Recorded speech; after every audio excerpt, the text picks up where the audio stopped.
Alright, in today's fight game, it's all about clout. Fake drama, scripted stare downs, Instagram beefs that vanish faster than a pay-per-view refund. But back in the day, boxing beef was different.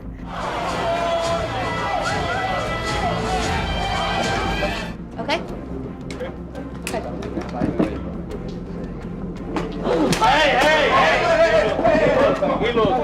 They weren't just for promotion, they were personal.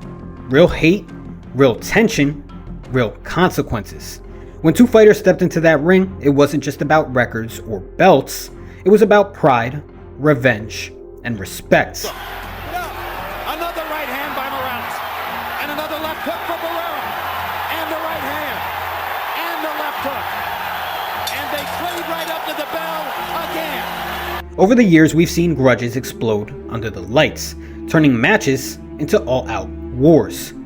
These are moments where the game plan disappeared, and it was just about two dudes settling it the only way they knew how.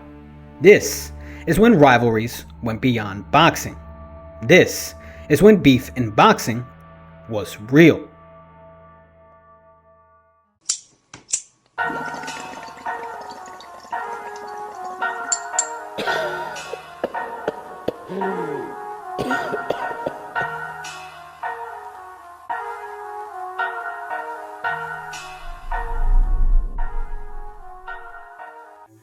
What's poppin', y'all? It's your boy Lu2Sick back in the lab, back with another fire upload for you. Y'all already know what we do here on this channel. We deal in straight violence, talking about anything from professional wrestling, boxing, to MMA. Today we're talking boxing with some of the biggest beefs that have hit the boxing ring. If y'all are rocking with this, hit a like on this video. Let's get it popping in the algorithm. Drop a comment below. Let me know which upset shocks you the most and which topic you want to see us cover next. I'm always reading through, taking your recommendations, so make sure to keep them coming. We're creating a little community here, y'all, and it's slowly growing. It's based on the one thing we love most, and that's violence. It's your boy Lu2Sick. Y'all know what to do. Keep those hands up. Number 5, Adrien Broner versus Paulie Malignaggi. McGregor back at it again. Oh, God, bro. It irks you, doesn't it? It irks you. I know it irks your fans, but it irks you that you can't stop discussing me. Before Paulie Malignaggi was known for his alleged sparring session with Conor McGregor, he was a solid pro with a solid resume. He competed alongside guys like Amir, Ricky Hatton, and Miguel Cotto. He lost those fights, but still, he had a respectable career, no doubt. So when Adrien Broner, the flashy undefeated future superstar, decided to move up 2 weight classes to fight Paulie in 2013, it was seen as a stepping stone to the elite tier names. But Broner of course couldn't just fight the man. This was undefeated AB we're talking about. This dude had to get disrespectful. He had to cross the line. I'm gonna bring a guest who's really one of my closest friends now. Jessica, well, Jess, as he used to call her, his ex-girlfriend. She is my sweetheart right now, and she told me some things. Yeah, he brought up Paulie's ex-girl. Broner's a wild one. She's like, well, he hit me, and I'm like, okay, he hit you. What you mean?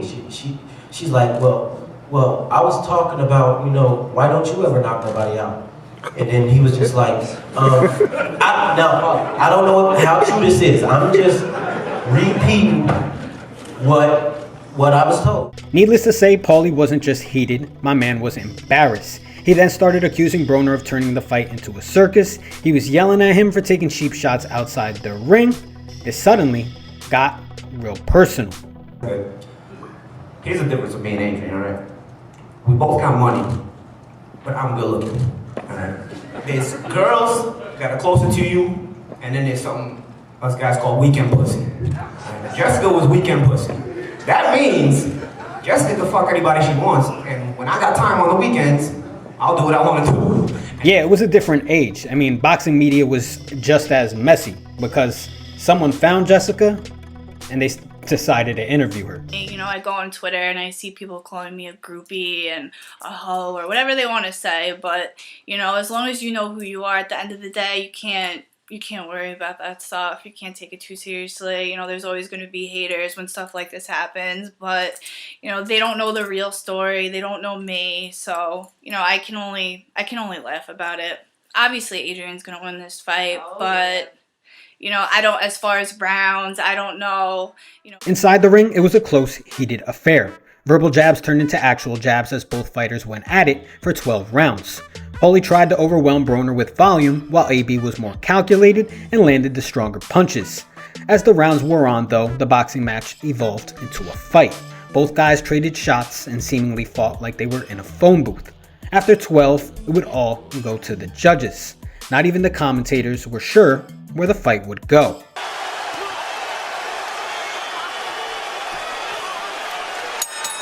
It is over! A tremendous fight between Paulie and Adrien Broner, and the new WBA welterweight champion of the world, Adrien, the problem, Broner.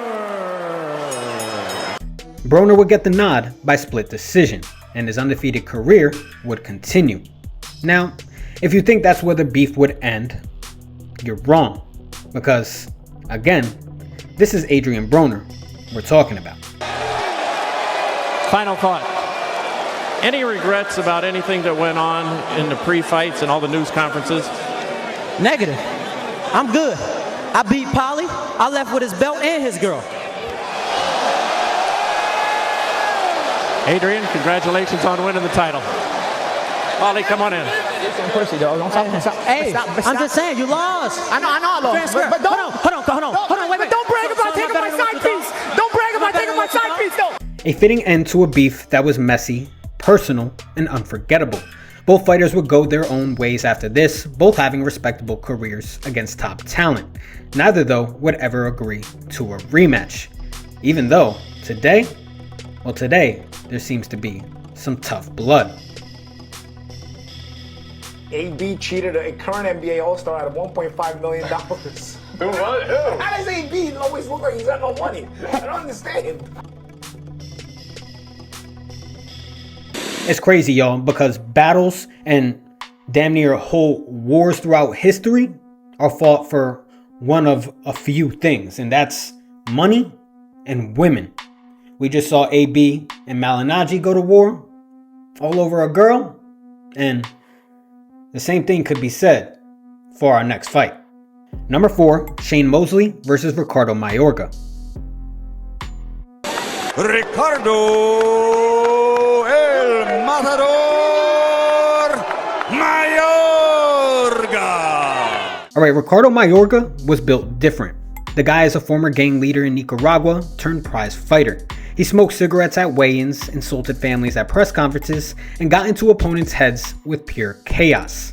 So when he faced Sugar Shane Mosley in 2008, you already knew it would be spicy. Mosley, the cool technician, had to keep it professional, while Mayorga talked trash like he was on a mission. The guys would then go head-to-head in a close match, Mosley electing to scrap with the South American brawler. Still, Mosley would knock him out with 1 second left in the 12th round. Unfortunately, it didn't end there. And it's a knockout. The left hook. It's a knockout. He finally got it. Brilliant stuff by Shane Mosley. So Mosley is famous for saying that the beef wasn't real at the time, that Mayorga was really doing all this for marketing purposes. After their first fight, they'd go on, have legendary careers, fight a bunch of top tier guys, and put together both legendary resumes. Eventually though, their paths would cross again.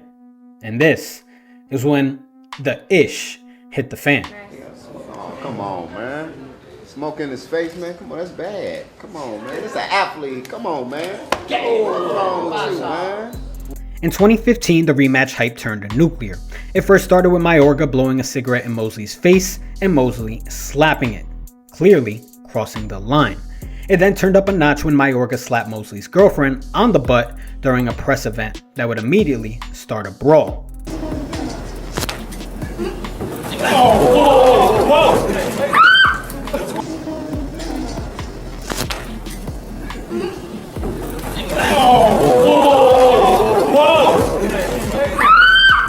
With those incidents, the fight now became personal, and this incident not only had the boxing world on notice, but even casual fans were paying attention. Mosley's girl also got her revenge. Cotto, Mayorga, Shane Mosley, grudge match tomorrow night, the Forum.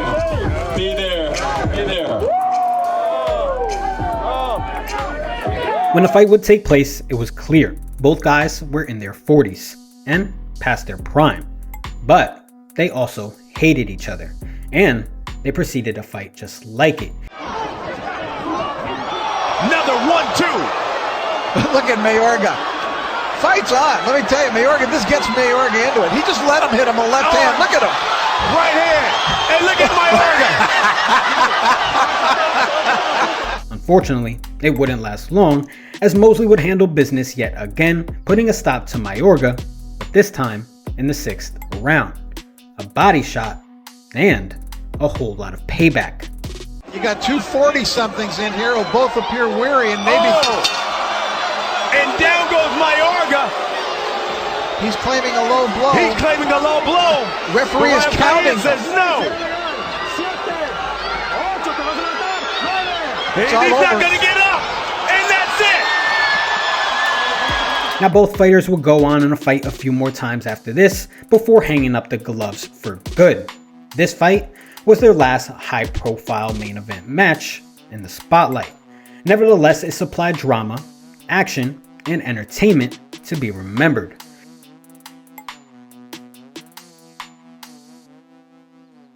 Now I want to be clear that the beef between Mayorga and De La Hoya was also real too, but the reason why I jumped Mosley's fight above that one on this list was just because these guys fought twice and Mayorga put hands on his girl, so you can't really argue with that. But eventually one day on this channel we'll talk about the craziness that was Mayorga and De La Hoya. For now though, let's get to number 3 on our list. Number 3, Kell Brook versus Amir Khan.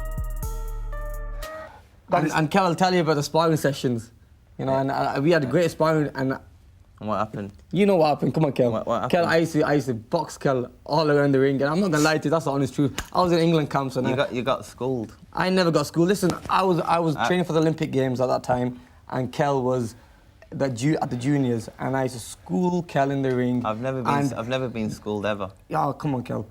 Yeah, this next one was 10 years in the making. Amir Khan was the Olympic darling out of the United Kingdom when he first started coming into the boxing scene, training with Freddie Roach, mixing speed with power, and also going viral for doing magnificent things online.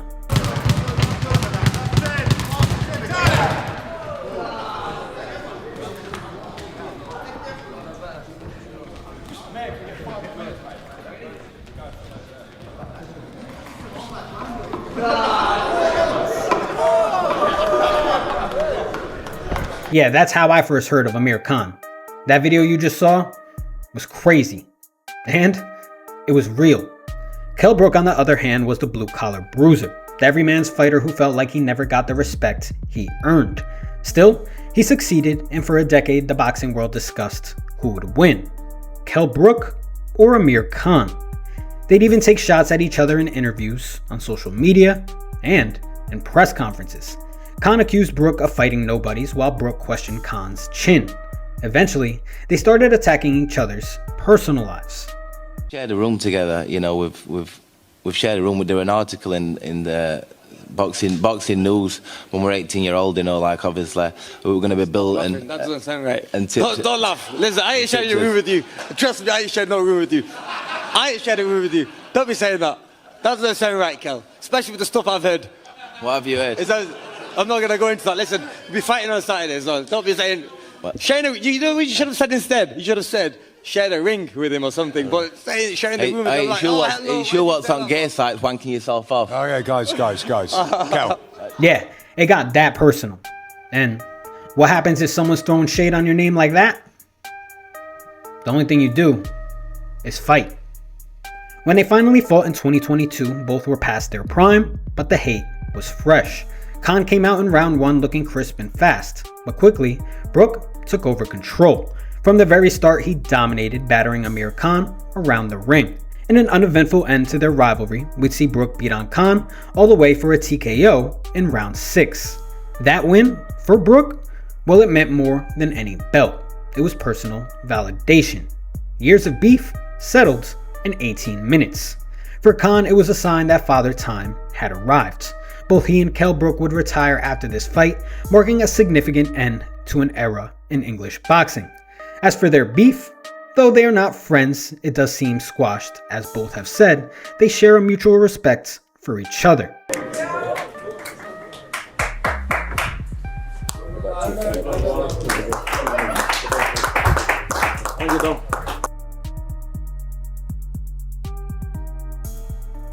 Alright y'all, for the next fight we're going to be talking about, we're not going anywhere. We're going to stick into the UK, but this time we're going to focus on the heavyweights, because there's beef and then there's pure hatred. Number 2, David Haye versus Derek Chisora. In 2012, minutes after a losing effort to Vitaly Klitschko, Derek Chisora was fielding questions at the post-fight press conference. Out of nowhere, a drunk David Haye appeared from the crowd. Haye wasn't even on the card, but still, he was itching for a fight. In an attempt to goad Klitschko, he instead provoked Chisora. And then, it's history as you know it. I'm coming there and tell me my friend.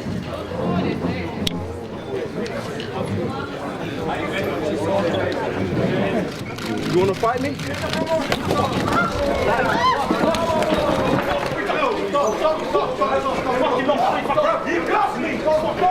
Seconds later, they were brawling in front of the press.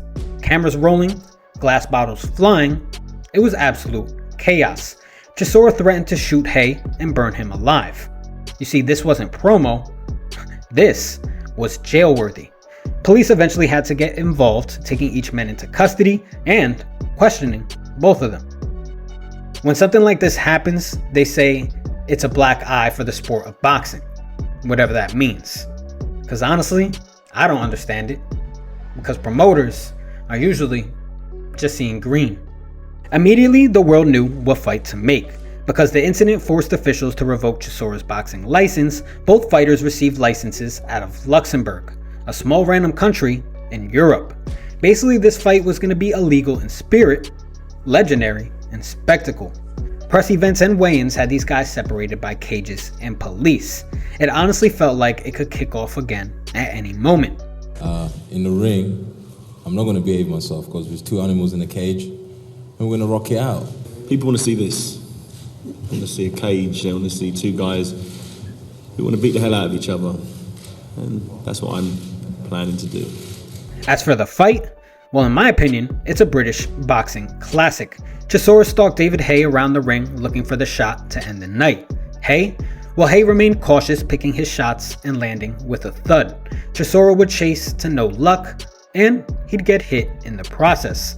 Finally, in round 5, Haye would hit pay dirt, dropping Chisora not once, but twice, the latter effectively ending the fight. Finish it.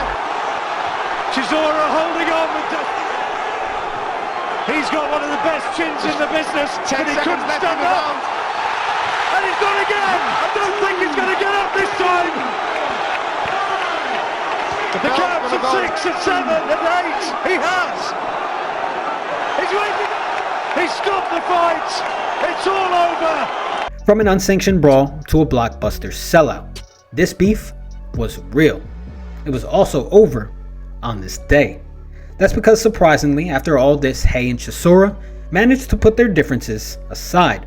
The relationship took a turn towards collaboration when Haye, having retired from professional boxing, became Chisora's manager. As Chisora's manager, Haye has been instrumental in negotiating fights and managing his career. Yeah, the evolution of their relationship really reflects the wild nature of boxing. It's a game that can see yesterday's rivals quickly turn into today's allies. It's on, all the hard sessions done, is now about the taper down. And this man here, feeling good, feeling ready, feeling primed. I'm a happy man. Alright y'all, we finally made it here. Number 1 on our list, the biggest beef to me in boxing history. And to me, this one is beyond personal. I mean, reputations were on the line. There were allegations of cheating. Really, all the Heat needed to be number one on our list. Number 1, Miguel Cotto versus Antonio Margarito.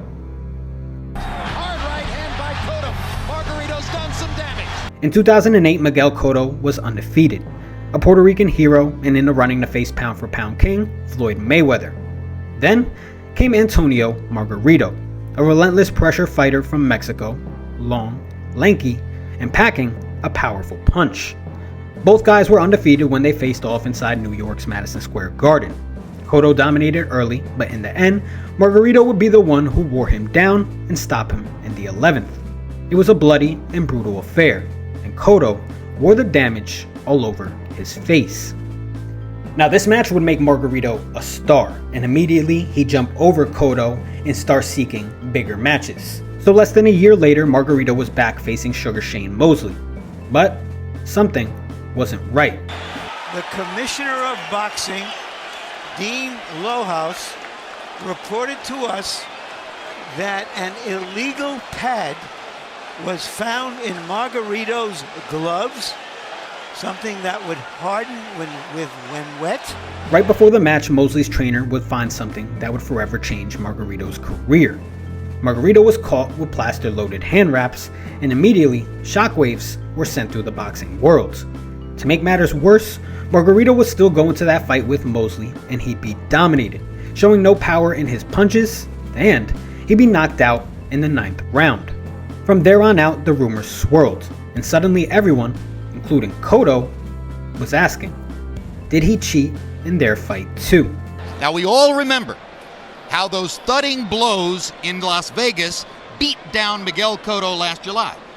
There weren't any thudding blows tonight. So when Cotto and Margarito would agree to fight again in 2011, their rematch was pure vengeance. Cotto wore the damage all over his face. Finally, after 10 rounds, a referee would see enough. Cotto wouldn't celebrate, he just stared down Margarito afterward, relishing in victory. You see, that was years of pride and pain coming full circle. Not just redemption, but justice. After the fight was stopped, you went to Margarito's corner and stared at him for what seemed like quite a while. Why? Just to look at him, and taste my victory. After this, Margarito would walk away from the sport for around 5 years. His career never returned to the heights before the scandal. For Cotto, he continued his legendary career fighting guys like Pacquiao, Mayweather, Sergio Martinez, and Canelo. A Hall of Fame career for sure, with the crown jewel on that resume undoubtedly being his revenge against Margarito.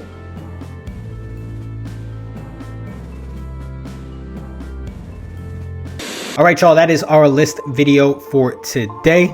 The biggest beefs in boxing history. Yo, these weren't gimmicks, these weren't staged, these were real rivalries, real heat. So drop a comment below, let me know what you guys think about the video. Let me know if there's any rivalries that I didn't mention. We could do part 2, part 3 of this video and turn it into a series. If you haven't, click a like on the video. Let's get it popping in the algorithm so more people are joining our little community. If you haven't, subscribe to the channel, hit that notification bell because we're working on so much for you. Just make sure you're tuning in. Of course, always keep those hands up.